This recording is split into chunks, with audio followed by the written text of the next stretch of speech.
أعوذ بالله من الشيطان الرجيم.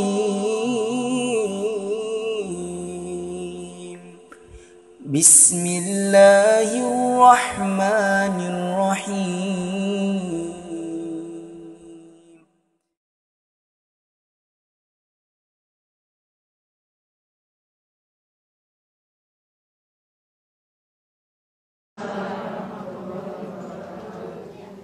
Alhamdulillah nahmaduhu wa nasta'inuhu wa nastaghfiruh wa natubu ilaihi wa na'udzu billahi min shururi anfusina wa min sayyiati a'malina may yahdihillahu fala mudilla lahu wa may yudlil fala hadiya lahu wa asyhadu an la ilaha illallah wahdahu la syarika lahu wa asyhadu anna Muhammadan 'abduhu wa rasuluh la nabiyya wa la rasula ba'da. Allahumma salli wa sallim wa zid wa barik wa an'im ala nabina Muhammadin wa ala alihi wa ashabihi wa man tabi'ahum bi ihsanin ila yaumil qiyamah. Ma'asyiral akhwat wal ummahat yang dimuliakan oleh Allah Subhanahu wa taala, bagaimana kabar ibu sekalian? Alhamdulillah. Semoga selalu diberi kesehatan oleh Allah, keistiqomahan dan dimudahkan urusannya oleh Allah Subhanahu wa taala. Amin Allahumma amin. Kita panjatkan puji syukur kehadirat Allah Tabaraka wa Ta'ala karena pada kesempatan pagi yang berbahagia ini kita kembali dipertemukan oleh Allah Azza wa Jal di rumahnya yang mulia dalam rangka untuk menuntut ilmu, belajar ilmu agama. Mudah-mudahan ini menjadi wasilah untuk Allah mudahkan kita menuju surganya. Rasulullah sallallahu alaihi wasallam bersabda, "Man salaka tariqan yaltamisu fihi ilman sahhalallahu lahu bihi tariqan ilal jannah."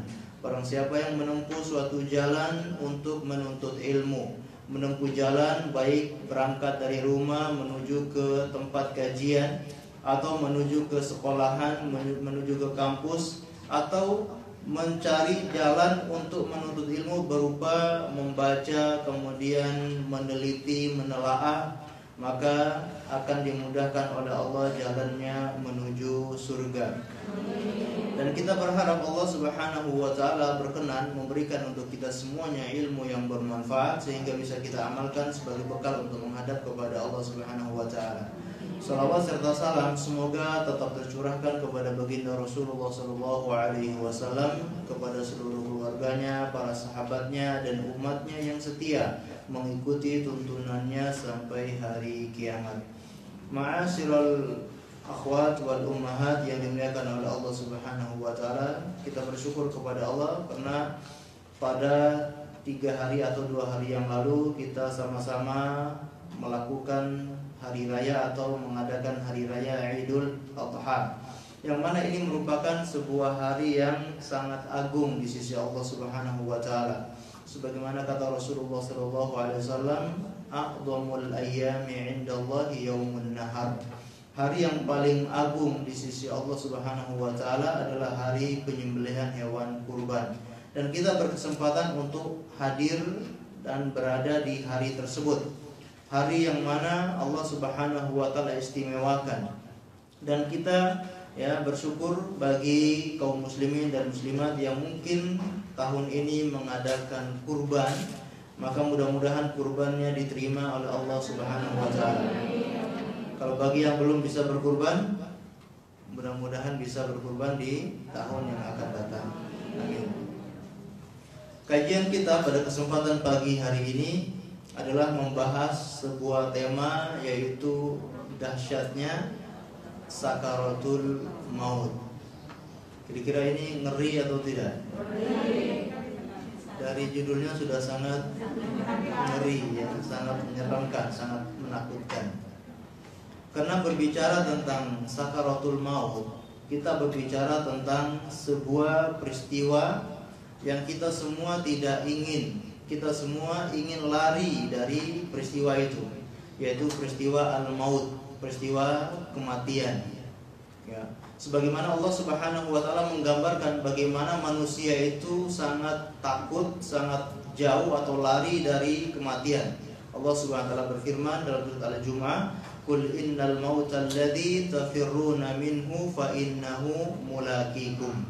Katakanlah sesungguhnya kematian yang kalian lari daripadanya sesungguhnya kematian itu akan datang menjumpai kalian.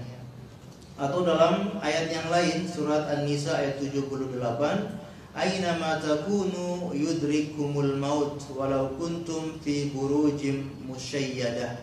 Di mana saja kalian berada, maka kematian itu akan datang menemui kalian, meskipun kalian berada di benteng-benteng yang kokoh. Mungkin seorang raja memiliki banyak pengawal, memiliki banyak satpam yang akan berjaga di depan kerajaannya, di depan pintu gerbangnya, ya bahkan mungkin dijaga dengan sangat ketat. Namun kematian itu akan bisa menembus meskipun dia berada di dalam benteng atau kerajaan yang sangat kokoh. Jadi ini membuktikan bahwa gimana manusia itu sangat takut terhadap kematian. Maka suatu ketika, ya, Rasulullah SAW mengatakan, man ahabba liqa Allah ahabballahu liqa'ahu, wa man kariha liqa Allahi karihallahu liqa'ahu. Barang siapa yang cinta untuk berjumpa dengan Allah, maka Allah pun ingin, Allah pun cinta untuk berjumpa dengannya. Dan barang siapa yang membenci atau barang siapa yang tidak suka untuk berjumpa dengan Allah, maka Allah pun tidak suka untuk berjumpa dengannya.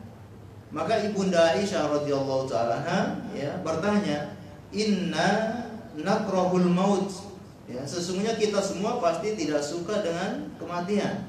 Berarti kalau kita tidak suka dengan kematian, apakah kita tidak suka bertemu dengan Allah Subhanahu wa taala? Maka kata Rasulullah sallallahu alaihi wasallam, maksudnya bukan demikian. Apa maksudnya? Seorang yang beriman ketika sudah datang sakaratul maut, maka dia sudah semakin rindu untuk berjumpa dengan Allah Subhanahu wa taala. Namun orang-orang kafir, orang-orang yang banyak melakukan kemaksiatan dan dosa, ketika datang sakaratul maut, maka dia benci untuk bertemu dengan Allah.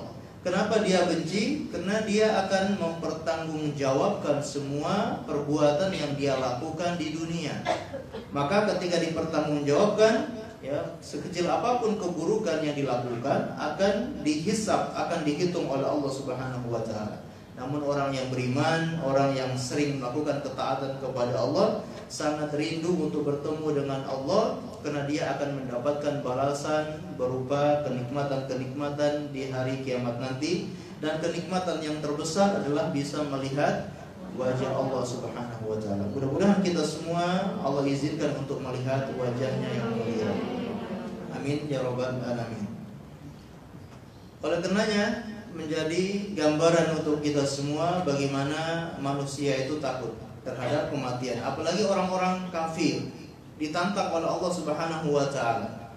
Qul in kuntum, ya, dalam surat Al-Baqarah, apabila kalian mengatakan kalian adalah orang yang benar di atas agama yang lurus, ya, maka kalian mati saja. Kalau kalian itu merasa kalian itu adalah kekasih-kekasih Allah, dalam surat Al-Baqarah, belum ketemu ayatnya, mungkin ada yang bisa mengingatkan, ya. Jadi maknanya adalah jika kalian itu benar-benar merasa dekat sama Allah, kalian merasa kekasihnya Allah, maka kalian meninggal saja. Kenapa? Kalau kalian merasa kekasih Allah, bukankah setelah meninggal itu akan mendapatkan kenikmatan yang banyak? Namun orang-orang kafir itu tidak mau meninggal. Bahkan mereka berharap usianya diberi panjang oleh Allah Subhanahu wa taala. Oleh karenanya, ya, kematian yang kita semua lari daripadanya pasti akan menemui siapapun. Apakah dia orang kaya ataupun orang miskin, apakah dia laki-laki maupun perempuan, apakah dia besar maupun kecil, semua akan merasakan yang namanya kematian. Dan ini sepakat. Tidak ada yang menolak kepercayaan dan keyakinan ini. Semua manusia, semua agama sepakat bahwasanya kita semua akan mengalami kematian. Oleh karenanya Allah Subhanahu wa taala berfirman, kullu nafsin, masyaallah, kullu nafsin dha'iqatul maut. Setiap yang bernyawa, setiap yang berjiwa akan merasakan kematian. Dan juga dalam ayat yang lain, fa idza jaa ajaluhum la yastakhiruna sa'atan wa la yastaqdimun. Apabila telah datang ajal mereka, maka tidak ada siapapun yang bisa mempercepatnya atau siapa yang memperlambatnya ataupun mempercepatnya sedikit pun. Jadi kita semua perlu membahas tema semacam ini, tema sakaratul maut, tema kematian. Karena kita hidup di zaman yang sering sekali hati kita itu sulit untuk khusyuk kepada Allah. Sering sekali hati kita itu mungkin merasa sangat keras. Hati kita itu susah untuk menangis, menyesali dosa-dosa, menangis karena rindu kepada Allah. Ini kita hidup di zaman yang dibutuhkan ya hal-hal yang bisa melembutkan hati. Di antara perkara yang bisa melembutkan hati kita adalah dengan mengingat kematian. Karena dengan mengingat kematian itu akan melenyapkan semua kelezatan-kelezatan. Rasulullah SAW bersabda, "Aktsiru min dzikri hadimul ladzat" atau ladzat. Ya, perbanyaklah untuk mengingat penghancur kelezatan. Yaitu apa? Yakni al-maut. Ya, perbanyaklah mengingat kematian. Karena dengan mengingat kematian itu akan menghancurkan semua kelezatan. Semua angan-angan kosong tentang dunia ini akan lenyap, akan hilang ketika kita banyak mengingat kematian.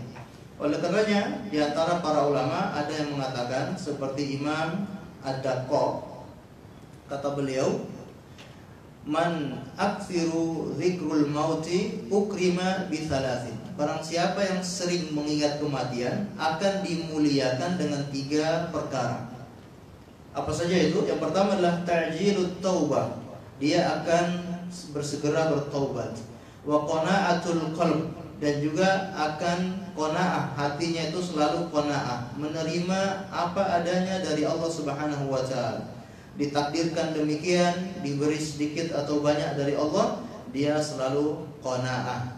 Tidak melihat kepada yang lebih, tidak melihat kepada orang yang diberi kelebihan oleh Allah Subhanahu wa taala, apalagi sampai hasad. Maka orang yang banyak mengingat kematian tidak akan pernah hasad, tidak akan pernah iri atau dengki kepada saudaranya yang mungkin memiliki kelebihan. Maka bagi siapa yang mungkin merasa sering ada hasad dalam hatinya, sering ada rasa iri di dalam hatinya, maka solusinya adalah apa? Banyak-banyak mengingat kematian. Kemudian wanasyatun fil ibadah, dan akan semangat di dalam beribadah kepada Allah Subhanahu wa taala. Ini 3 hal ketika seseorang banyak mengingat kematian. Apa tadi? Yang pertama, akan bersegera bertobat. Yang kedua, hatinya akan qanaah. Yang ketiga, akan semangat beribadah. Kata Imam Ad-Daqqaq sebaliknya, waman nasiyal maut, dan barang siapa yang lupa ya atau jarang mengingat kematian, maka uqiba bi thalathin, akan disiksa dengan 3 perkara juga. Yang pertama adalah taswifut taubah, akan menunda-nunda taubat. Ya.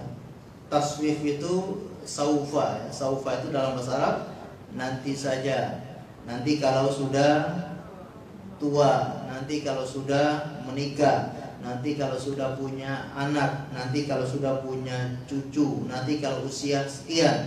Ini namanya taswif, dan ini adalah senjatanya syaitan untuk menggoda Bani Adam supaya mereka tidak segera bertobat.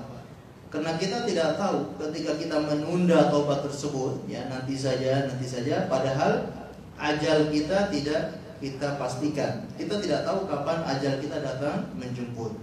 Maka orang yang jarang mengingat kematian akan disiksa dengan taswifut taubah, menunda-nunda taubat. Kemudian wa tarkur ridho bil kafaf, ya, tidak qanaah, merasa selalu kurang. Ketika mendapatkan rezeki dari Allah Subhanahu wa taala selalu merasa kurang, dan matanya selalu melihat kepada kelebihan-kelebihan orang lain, selalu memandang ke atas dalam perkara dunia. Tapi kalau dalam perkara akhirat, maka kita harus memandangnya ke atas. Kalau dalam perkara dunia, kita memandangnya ke bawah. Maksudnya apa? Kita memandang kepada orang yang lebih kurang ya dunianya dari kita. Ketika kita memiliki kendaraan, ternyata mungkin ada orang yang belum memiliki kendaraan. Ada yang masih berjalan kaki. Ketika kita mengendarai motor, ya, kita mungkin berangan-angan enak ya kalau punya mobil. Ternyata di samping kita ada orang yang masih berjalan kaki. Maka kita bersyukur, ya, mengucapkan alhamdulillah. Meskipun kita baru punya motor, namun ada orang yang belum punya motor. Mungkin kita sudah memiliki rumah, tempat tinggal yang nyaman. Maka kita juga bersyukur kepada Allah, alhamdulillah sudah punya tempat tinggal, sudah punya rumah sendiri. Sementara ada orang lain yang masih ngontrak, ya, bahkan mungkin numpang di orang lain, bahkan ya hidupnya di jalanan. Maka ini perlu disyukuri, ya. Dan mungkin ada yang sudah punya suami, sementara mungkin yang lain belum punya suami. Maka ini juga nikmat dari Allah Subhanahu wa taala yang harus disyukuri. Maka bagaimana nikmat yang kita peroleh dari Allah Subhanahu wa taala, maka itu banyak-banyak kita bersyukur kepada Allah Subhanahu wa taala. Jadi orang yang jarang kematian akan disiksa. Yang kedua apa tadi? Hatinya tidak qanaah. Kemudian yang ketiga, wattakasul fil ibadah, akan malas beribadah kepada Allah Subhanahu wa taala. Maka kita evaluasi, kita bermuhasabah diri, kita ini sudah semangat atau masih malas beribadah. Nah, kalau kita merasa masih malas beribadah, berarti kita kurang mengingat kematian. Maka solusinya supaya kita semangat beribadah adalah banyak-banyak mengingat kematian.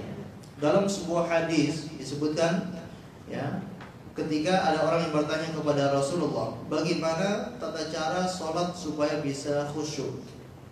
Maka kata Rasulullah SAW, ya, engkau sholat seakan-akan itu sholatmu yang terakhir. Maksudnya apa? Ketika orang sholat dan dia merasa ini sholatnya yang paling terakhir, kira-kira sholatnya seperti apa? Sangat khusyuk, karena dia merasa sebentar lagi dia akan meninggal, dia tidak akan bisa sholat lagi. Maka sholatnya yang terakhir ini dia sholat dengan benar-benar khusyuk. Ini orang yang punya keyakinan kalau dia sebentar lagi akan meninggal dunia. Pernah ditanyakan kepada seorang syekh, bertanya kepada seorang yang dihukum mati di kerajaan Arab Saudi, yaitu harus dikisos. Dikisos artinya dipenggal kepalanya, ya. Sebelum dipenggal, maka ditanya, bagaimana perasaanmu? Orang ini mengatakan, saya sangat bahagia. Kenapa? Karena saya sudah bertobat kepada Allah, benar-benar menyesali dosa saya, bertobat, kemudian saya minta ampun kepada Allah, dan saya tahu sebentar lagi saya akan meninggal dunia. Tapi kalau Anda belum pasti meninggal dunia, atau Anda tidak tahu kapan Anda meninggal dunia. Jadi orang yang akan meninggal dunia dan dia tahu secara yakin dia itu akan meninggal, maka dia itu akan benar-benar bertobat kepada Allah, benar-benar semangat untuk beribadah kepada Allah Subhanahu wa taala. Maka yang perlu kita tanamkan dalam diri kita masing-masing adalah kita merasa waktu yang Allah berikan kita itu adalah waktu sekarang ini, saat ini, hari ini, jam ini, detik ini, saat ini. Inilah waktu kita yang kita miliki. Jatah yang Allah berikan ya saat ini. 1 jam kemudian kita nggak tahu kita masih hidup atau tidak. 1 hari kemudian kita juga tidak tahu apakah kita masih ada di dunia ini atau tidak. Yang kita punya adalah saat ini. Maka ketika kita berada di saat ini, waktu sekarang ini, maka manfaatkan dengan sebenar-benarnya. Sedangkan waktu yang lalu berarti sudah apa? Sudah lewat, nggak mungkin kita kembali lagi. Sedangkan waktu yang mendatang itu belum pasti. Waktu itu belum pasti kita miliki. Yang kita miliki adalah sekarang ini. Maka ketika kita merasa punya waktu sekarang ini, manfaatkan ya untuk mendekatkan diri, melakukan ketaatan kepada Allah Subhanahu wa taala. Ma'asyiral akhwat wal ummahat yang dimuliakan oleh Allah Subhanahu wa taala. Jadi inilah di antara hal-hal yang bisa menyebabkan orang itu semangat beribadah, kemudian hatinya qanaah, kemudian segera bertobat, adalah banyak mengingat kematian. Dan sebaliknya, ketika orang itu jarang mengingat kematian, akan lambat bertobat dan juga tidak ridho, tidak qanaah, dan juga akan malas beribadah kepada Allah Subhanahu wa taala. Maka kita perlu ya membuat sebuah majelis, atau kadang dengan keluarga, suami istri sama anaknya, mungkin sama teman-temannya. Kita perlu membuat suatu majelis, duduk muhasabah diri, ya, lalu sama-sama menangis, kemudian sama-sama tertawa. Ya, perlu ada waktu yang kita buat untuk saling muhasabah, saling mengingatkan, ya, saling mengingatkan tentang kematian. Maksudnya bagaimana amalan-amalan kita, perbekalan yang kita miliki, apakah sudah cukup untuk kita bawa menghadap Allah. Ini perlu. Sebagaimana yang dilakukan oleh para salafus saleh dahulu. Diceritakan dari Atha, dia berkata, karena Umar ibn Abdul Aziz, seorang khalifah, yajma'u kullu lailatin al-fuqaha. Beliau selalu mengumpulkan tiap malam itu para fuqaha, para ulama. Kemudian fayatadzakaruna al-maut wal qiyamah wal akhirah wa yabkun. Ya, kemudian mereka saling mengingat tentang kematian dan juga tentang hari kiamat dan tentang hari akhir. Kemudian mereka sama-sama saling menangis. Nah, ini yang tradisi yang dilakukan oleh para salafus saleh, yang bisa kita teladani. Kita punya waktu khusus untuk sering muhasabah, memikirkan, ya, kita ini tujuan hidupnya untuk apa, ya, apa sih yang kita cari dari kehidupan dunia ini. Perlu kita muhasabah demikian, ya, supaya hati kita semakin lembut, hati kita semakin khusyuk, dan juga semangat beribadah kepada Allah Subhanahu wa taala. Berbicara tentang sakarat atau sakaratul maut, ya, dan ini yang sudah kita pahami bersama. Apa itu sakarat? Sakarat, ya, ini kalau dalam bahasa Arab bisa berupa mabuk, karena orang yang sakarat itu akan menghilangkan akal, ya, karena saking dahsyatnya keadaan ketika itu. Sakarat adalah suatu keadaan di mana ruh dicabut atau dilepaskan dari anggota tubuh atau dari badan. Inilah sakarat. Allah Subhanahu wa taala menyebutkan kalimat sakarat dalam beberapa ayat, di antaranya yaitu Allah mengatakan waja'at sakratul mauti bil haqqi dzalika ma kunta minhu tahid. Ini dalam surat Qaf ayat 19. Dan telah datang sakaratul maut yang benar, yang pasti. Mungkin selama ini kita hanya mendengar atau hanya melihat orang lain yang merasakan sakarat, namun kita pun akan merasakan sakarat dengan sebenar-benarnya, dengan seyakin-yakinnya kita akan mengalami sakarat itu. Wadzalika ma kunta minhu tahid, dan itulah yang kalian lari daripadanya. Jadi sakarat, dan ini semua manusia akan mengalami sakaratul maut. Apakah dia orang beriman ataupun orang kafir, semuanya akan mengalami sakarat. Yang membedakan adalah level atau tingkatan rasa sakit yang dirasakan ketika sakarat. Namun secara garis besar, namanya sakaratul maut itu sesuatu yang sangat menyakitkan. Disebutkan dalam sebuah hadis riwayat Imam Bukhari, suatu ketika Rasulullah sudah sakit yang sangat parah, sakit yang menyebabkan beliau meninggal dunia di detik-detik sakaratul maut. Beliau saking merasakan penderitaan ketika itu, beliau meletakkan tangannya di air, di sebuah baskom yang berisi air, kemudian beliau letakkan di kepalanya. Lalu beliau bersabda, innalil mauti sakarat, ya, sesungguhnya kematian itu ada sakaratnya. Setiap kematian itu selalu memiliki sakarat, ya, rasa sakit yang luar biasa.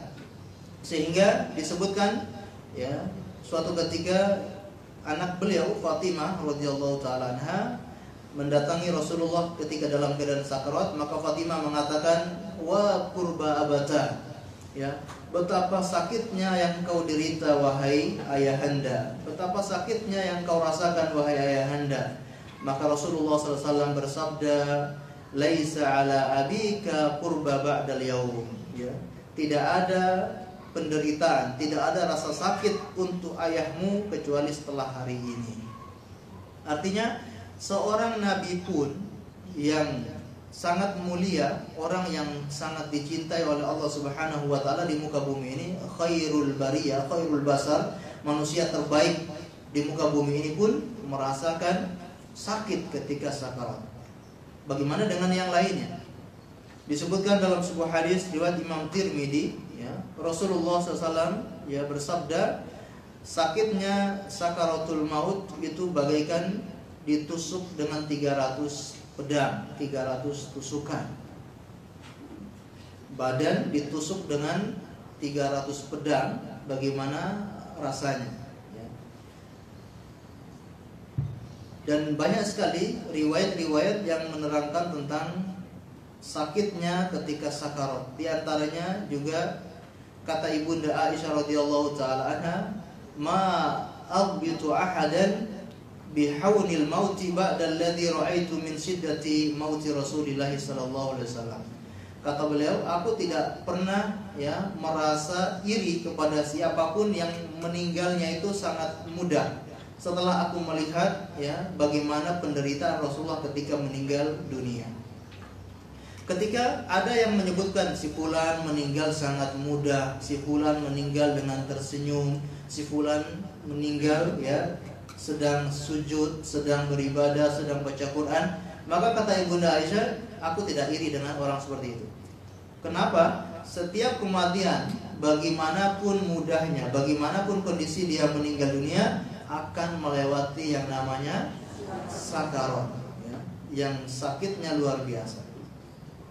Kalau kita bisa analogikan anggota tubuh kita ketika dipukul dengan benda yang berat atau benda yang apa namanya seperti palu atau yang lebih besar dari palu itu, martil mungkin ya.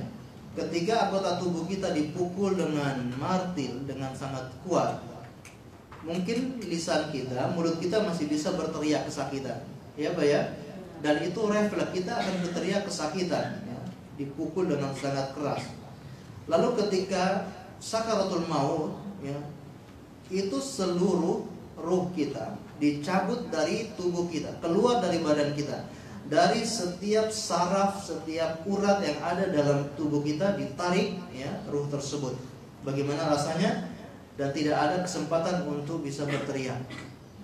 Kalau seandainya kita punya kesempatan untuk berteriak, ya mungkin orang akan ya seluruh dunia bahkan jin dan manusia akan mendengarkan teriakan orang yang sedang sakaratul maut tersebut. Oleh karenanya Imam Al-Ghazali mengatakan, dan beliau menukilkan dari perkataan Imam Hasan Al-Basri, kata beliau,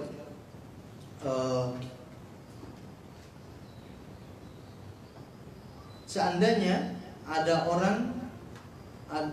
kalian menangisi orang yang sedang meninggal dunia, kalian menangisi jenazah yang meninggal dunia, lalu seandainya dia bisa hidup kembali untuk menceritakan pengalaman sakaratul mautnya, maka kalian akan pergi meninggalkannya dan kalian akan menangisi diri kalian sendiri. Jadi ini ya pernyataan para ulama bagaimana pedihnya dan dahsyatnya ketika orang mengalami sakaratul maut. Maka tentu kita selalu berdoa kepada Allah untuk dimudahkan ketika sakaratul maut. Dan sakaratul maut yang pedih seperti ini bagi orang-orang yang beriman. Jadi bagi orang yang beriman itu juga merasakan pedih dan sakitnya sakaratul maut. Ya, sebagaimana juga Nabi Musa alaihissalam, ya, ketika dalam sebuah riwayat Allah Subhanahu wa taala bertanya kepada Nabi Musa, bagaimana apa yang kamu rasakan setelah sakaratul maut atau ketika melewati sakaratul maut? Maka kata Nabi Musa, ya seperti kambing hidup yang dikuliti. Kalau kita menyembelih kurban, ini kan kita sudah sembelih, sudah sudah meninggal hewan tersebut, maka tidak merasakan sakit. Ini yang masih hidup dikuliti. Dalam riwayat yang lain seperti burung hidup yang digoreng di atas wajan. Ya. Jadi begitu kata Nabi Musa alaihissalam. Karena para nabi selalu ditanya oleh Allah, ya, semuanya akan ditanya tentang pengalaman mereka melewati sakaratul maut. Begitupun Nabi Ibrahim dan juga Rasulullah Shallallahu Alaihi Wasallam yang kita dengar riwayat-riwayat tentang beliau merasakan sakitnya ketika sakaratul maut. Lalu bagaimana dengan sakaratul mautnya orang-orang kafir atau orang-orang yang gemar melakukan dosa dan maksiat kepada Allah Subhanahu wa taala? Allah Subhanahu wa taala menyebutkan dalam Al-Qur'an, yaitu surat Al-An'am ayat 93, "Wa man adlamu mimman iftara 'ala Allahi kadziban aw qala uhiya ilayya wa lam yuha ilayya wa lam yuha ilayhi syai'un." Ayat 93. "Wa man qala sa'unzilu misla ma unzila ilayya walau tara idh dhalimuna fi ghamaratil maut wal malaikatu basitu aydihim akhriju anfusakum al yawma tujzauna 'adzabal huni bima kuntum taquluna 'ala Allahi ghairal haqqi wa kuntum an ayatihi tastakbirun." Baik, terjemahnya, siapakah yang lebih zalim daripada orang-orang yang mengada-ngadakan dusta terhadap Allah atau yang berkata telah diwahyukan kepadaku padahal tidak diwahyukan sesuatu pun kepadanya, dan orang-orang yang berkata aku akan menurunkan seperti apa yang diturunkan oleh Allah. Alangkah ngerinya sekiranya engkau melihat pada waktu orang-orang zalim berada dalam kesakitan sakaratul maut, sedang para malaikat memukul dengan tangannya sambil berkata, keluarkanlah nyawamu. Pada hari ini kamu akan dibalas dengan azab yang sangat menghinakan karena kamu mengatakan terhadap Allah perkataan yang tidak benar dan karena kamu menyombongkan diri terhadap ayat-ayat Allah Subhanahu wa taala. Kenapa para malaikat sampai memukul dan menyuruh mereka mengeluarkan nyawa mereka? Ada yang tahu alasannya? Orang-orang zalim, orang-orang kafir sampai dipukul oleh malaikat dan disuruh untuk mengeluarkan nyawanya. Karena orang-orang kafir tidak mau keluar, ya. Ruhnya orang-orang kafir tidak mau keluar. Kenapa mereka tidak mau keluar? Karena mereka tahu ketika keluar di hadapan mereka ada siksaan yang sangat pedih. Berbeda dengan orang beriman. Meskipun orang beriman ketika sakaratul maut itu sangat sakit, namun dia tahu di depan itu ada kenikmatan buat dirinya. Dia tahu balasannya itu sudah ada di depannya. Meskipun saya sakit sebentar, saya harus berdarah-darah, saya harus merasakan sakit, namun di depan itu ada kenikmatan yang besar buat saya. Maka orang beriman akan segera keluar. Mereka akan sangat mudah untuk keluar dari tubuh mereka. Ya, ini bedanya. Meskipun orang beriman merasakan sakit ketika sakarat, namun mereka sudah dijanjikan dengan kenikmatan-kenikmatan. Berbeda dengan orang kafir.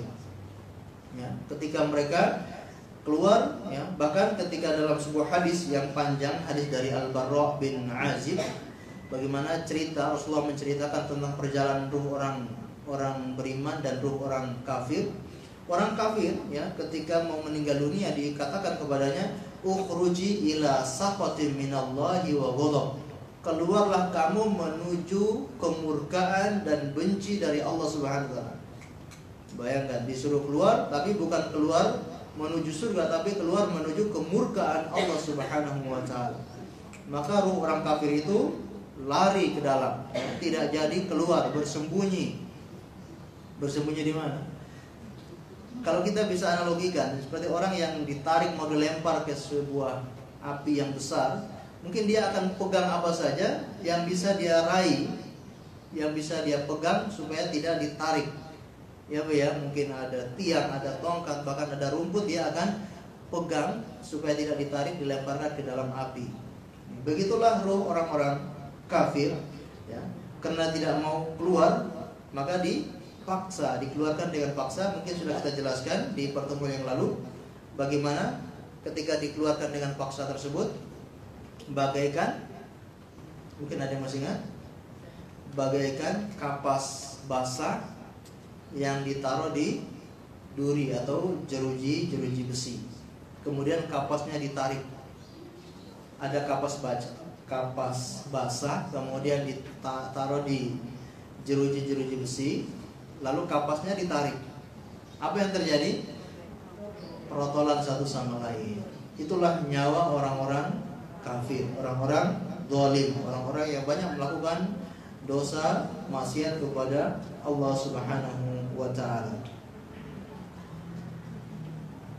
Baik, ibu-ibu dan akhwat yang dimuliakan oleh Allah Subhanahu wa taala, maka tentunya setelah kita tahu begitu pedih dan dahsyatnya sakaratul maut ini, sekarang tinggal bagaimana kita mau beramal atau tidak.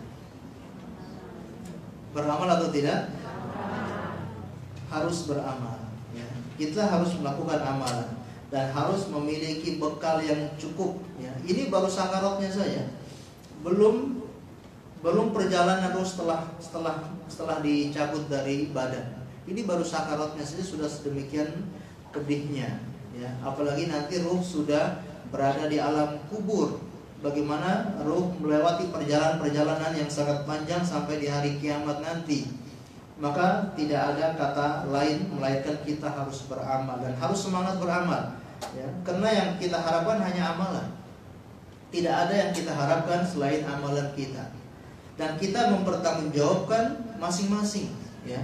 Setiap orang mempertanggungjawabkan dirinya masing-masing.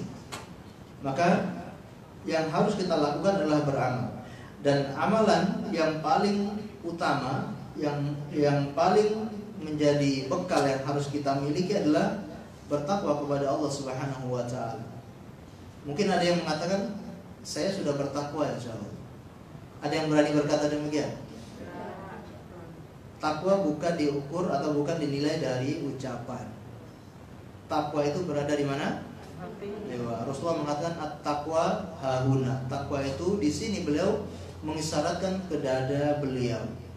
Jadi takwa itulah modal yang paling utama, bekal yang paling berharga untuk kita bawa menghadap kepada Allah Subhanahu wa taala. Mungkin sering sekali dibacakan oleh seorang khatib ketika berkhutbah, misalkan apa itu ayatnya? Wa tazawwadu fa inna khairaz zadi at-taqwa. Maka berbekallah kalian dan sebaik-baik bekal adalah takwa. Maka takwa ini yang harus kita pegang, yang menjadi bekal kita. Dan dengan takwa itulah semua amalan kita akan disempurnakan, akan diperbaiki oleh Allah Subhanahu wa taala. Allah Subhanahu wa taala berfirman, ya ayyuhalladzina amanu taqullaha wa qulu qawlan sadida yuslih lakum a'malakum wa yaghfir lakum dunubakum. Wahai orang-orang yang beriman, bertakwalah kepada Allah dan berkatalah dengan perkataan yang lurus, maka balasannya apa? Allah akan memperbaiki amalan-amalan kalian. Kekurangan-kekurangan kita, ya, Allah akan perbaiki. Mungkin kita ketika melakukan ibadah mungkin ada kekurangan, baik dari sisi malasnya ataupun dari sisi kekhusyuan dan juga ikhlas kepada Allah Subhanahu wa taala, maka Allah akan perbaiki itu semua. Wa yaghfir lakum dunubakum, dan Allah ampuni kita semua. Dan dengan takwa juga amalan kita akan diterima oleh Allah Subhanahu wa taala. Amalan itu tidak akan diterima kecuali berlandaskan takwa kepada Allah. Ketika melakukan amalan itu harus dengan takwa. Kalau kita lihat dalam surat Al-Lail, wa amma man a'ta wattaqo, ya, Allah kaitkan orang yang rajin bersedekah dan orang-orang yang a'ta, ya, memberikan, yaitu memberi sedekah, digandengkan dengan wattaqo, ya. Ketika memberi itu berlandaskan takwa, tidak kena pencitraan, tidak kena agar disanjung oleh orang lain, agar viral, atau ketika menyembelih hewan kurban Ya, ini pun juga dilandaskan dengan bertakwa. Oleh karenanya Allah Subhanahu wa taala ketika menerima kurbannya siapa? Qabil atau Habil. Baik, ketika dua anak Adam ini antara Qabil dan Habil, maka Allah menerima dari salah satunya. Kenapa Allah menerima salah satunya? Kata Allah Subhanahu wa taala, "Innama yataqabbalullahu minal muttaqin." Sesungguhnya Allah itu hanya menerima dari orang-orang yang bertakwa. Jadi seluruh amalan kita akan bernilai di sisi Allah kalau itu dengan takwa. Apa maksudnya dengan takwa? Yaitu dengan ikhlas melakukannya, dengan mengharapkan wajah Allah, ya, bukan untuk mendapatkan pujian dari manusia. Dan takwa ini Bapak Ibu dimuliakan oleh Allah Subhanahu wa taala, enggak ada bapaknya. Jadi takwa ini, ya, memang perkara yang sangat sulit, dan ini menjadi tingkatan keimanan yang paling tinggi adalah bertakwa kepada Allah Subhanahu wa taala. Jadi iman itu memiliki tingkatan-tingkatan, ya. Ketika sudah sampai puncaknya, maka itulah orang-orang yang bertakwa. Dan takwa ini tidak hanya sebatas ucapan, tapi harus dibuktikan dengan pengorbanan-pengorbanan. Dan kita sudah belajar di hari raya Idul Adha ini, belajar tentang pengorbanannya siapa? Nabi Ibrahim.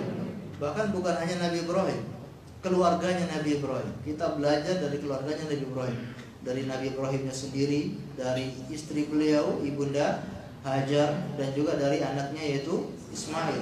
Semua berkorban, mempertaruhkan, ya, apa saja yang mereka miliki karena demi menjalankan perintah Allah Subhanahu wa taala. Itulah takwa, itulah keimanan yang sangat tinggi kepada Allah. Nabi Ibrahim, ya, diberitakan untuk apa? Sebelum menyembelih, Nabi Ibrahim dijauhkan dari bayinya yang baru lahir. Jadi tantangan atau ujian buat Nabi Ibrahim itu sebetulnya sangat panjang. Dari semenjak dia masih muda, dia sudah dibakar, ya Pak ya.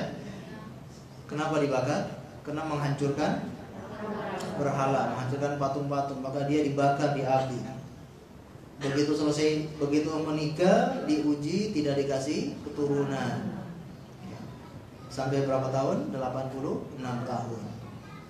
Setelah dikasih keturunan, disuruh bawa anak yang baru lahir itu bersama istrinya ke tempat yang sangat jauh di sebuah lembah yang tidak ada makanan, tidak ada siapapun di sana.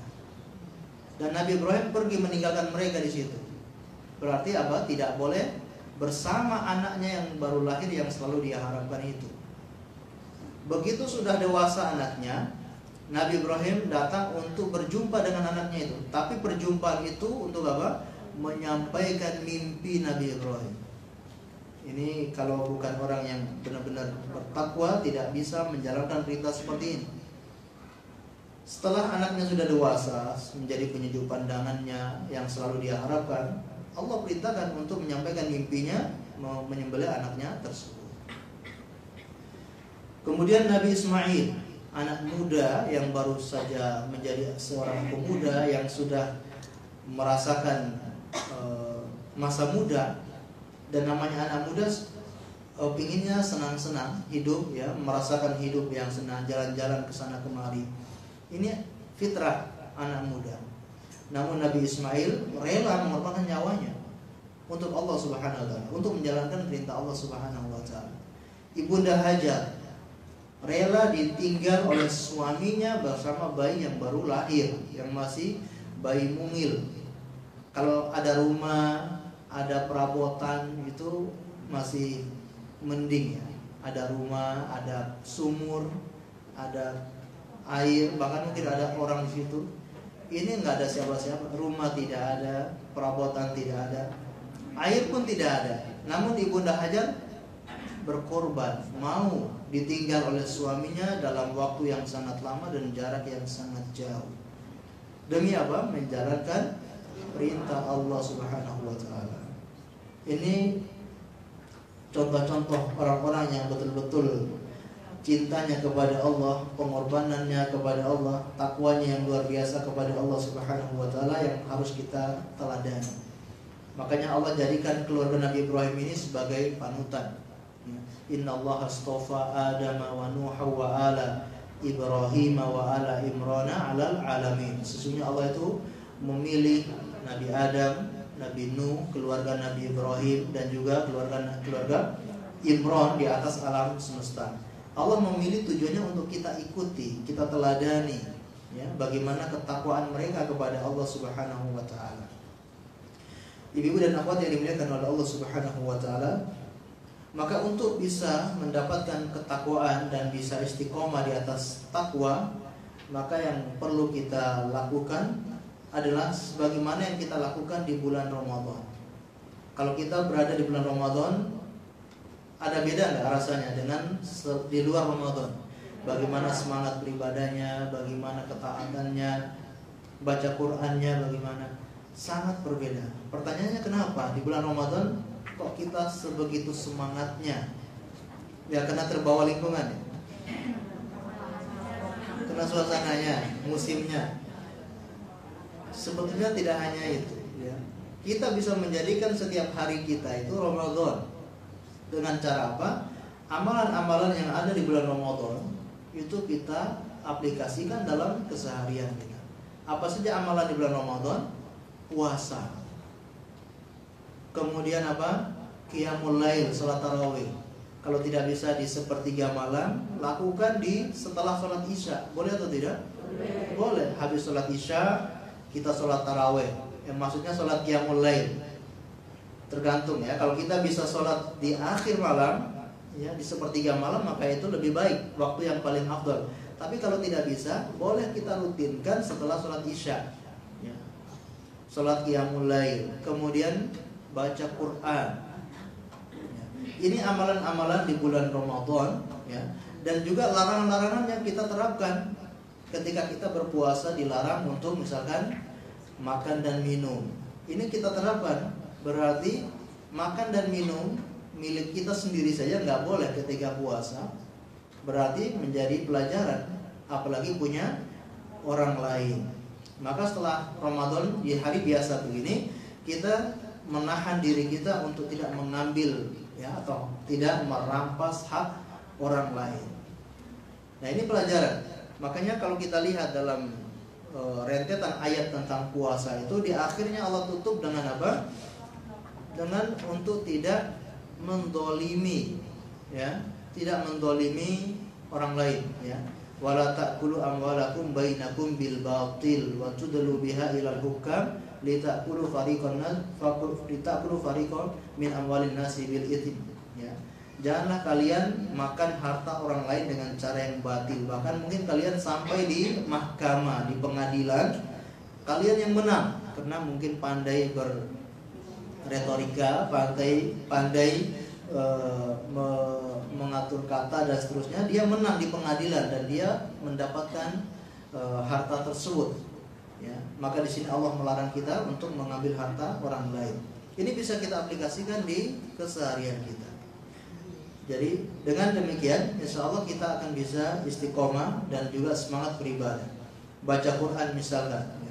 Kalau di bulan Ramadan kita mungkin sanggup menghatamkan mungkin 10 kali, ada yang 10 kali, alhamdulillah, ya. 5 kali, ya, itu sudah bagus. Ada nggak 5 kali? Ya udah 1 kali aja, 1 kali sudah sangat bagus. 3 kali mentok. Selain Ramadan berapa kali? 1 bulan 1 juz pun belum tentu, ya.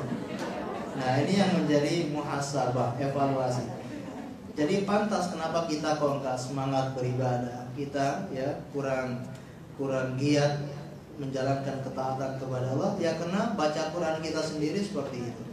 Padahal Al-Quran itu adalah syifa, obat untuk apa? Baik penyakit hati maupun penyakit yang ada di badan. Penyakit hati misalkan apa? Ya seperti malas, ya. Penyakit hati seperti apa lagi? Hasad, iri, dengki, ya. Dan untuk memberi semangat, ya. Namun membaca Al-Quran tentunya bukan sekedar membaca, ya, dengan ditadaburi, dipahami maknanya. Apalagi membaca Al-Quran ketika sedang berpuasa, ini lebih nikmat ketimbang membaca Al-Quran selain ketika sedang di luar berpuasa. Kenapa? Karena orang yang berpuasa itu akan lebih mudah untuk mencerna, ya, untuk mencerna isi Al-Quran, dan bisa lebih semangat. Berbeda dengan orang yang sedang kekenyangan, misalnya sedang kekenyangan, sulit untuk mentadaburi Al-Quran. Tapi orang yang sedang puasa, maka dia akan mudah mentadaburi Al-Quran. Kalau kita sudah bisa mentadaburi Al-Quran, maka Al-Quran sebagai hudan, petunjuk, pemberi hidayah untuk mengamalkan amalan-amalan yang lain. Jadi insya Allah untuk bisa istiqomah tadi, kita mengamalkan amalan-amalan di bulan Ramadan. Apa tadi? Puasa, qiyamul lail, baca Quran, dan meninggalkan hal-hal yang dilarang. Insya Allah, ya, mungkin kita coba sampai di sini. Akan kita lanjutkan di yang nggak tahu ya kapan. Mungkin sebelum kita tutup ada yang ditanyakan?